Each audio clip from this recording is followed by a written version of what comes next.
White House and Democrats negotiate funding for hospitals as two sides push for a small business package deal. The White House and congressional Democrats are discussing adding tens of billions of dollars for hospitals as part of a small business package stalled in Congress, a source involved in the talks told CNN on Saturday.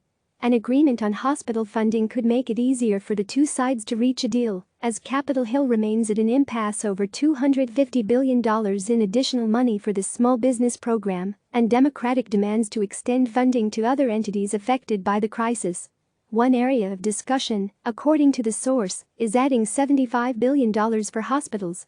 Republicans are hopeful they could see a deal by Monday, one Republican close to the negotiations told CNN, but there is a caveat. It only takes one member of either chamber to object to stop any deal from going forward. Even if congressional leadership and the Trump administration are able to reach a deal, they must be able to sell it to the entire Senate and House in a matter of days and make sure no one objects to it during quick pro forma sessions where no legislative business is conducted. The next Senate pro forma session is set for Monday at 2 p.m. Eastern Time. Can they process it Monday? I think most people will be for it, one person familiar with the negotiation told CNN, but the question is, will the Senate be able to get unanimous consent to do this if a deal is reached? A deal, if reached, is expected to also include more money for the Economic Injury Disaster Loan Program, according to a source familiar with the negotiations.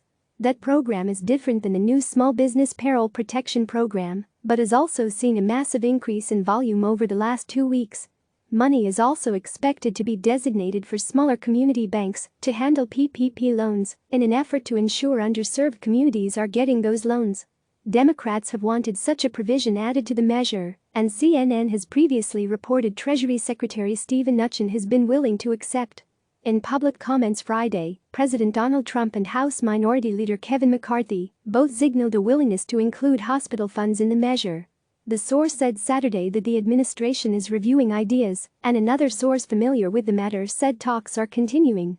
As they blocked more funding for small businesses, Democrats initially demanded $100 billion for hospitals and community health centers, along with $150 billion for state and local governments, money for food stamps, and changes to ensure small business loans are given to underserved companies. The administration continues to insist that no new money be given to state and local governments until after the funds are spent from the $2.2 trillion stimulus law enacted last month, the source said. Whatever is added will raise the price tag significantly. So, the latest package is expected to be a lot bigger. It's unclear whether any of the other Democratic demands will be met, but talks are expected to continue this weekend. Click subscribe to receive the latest news.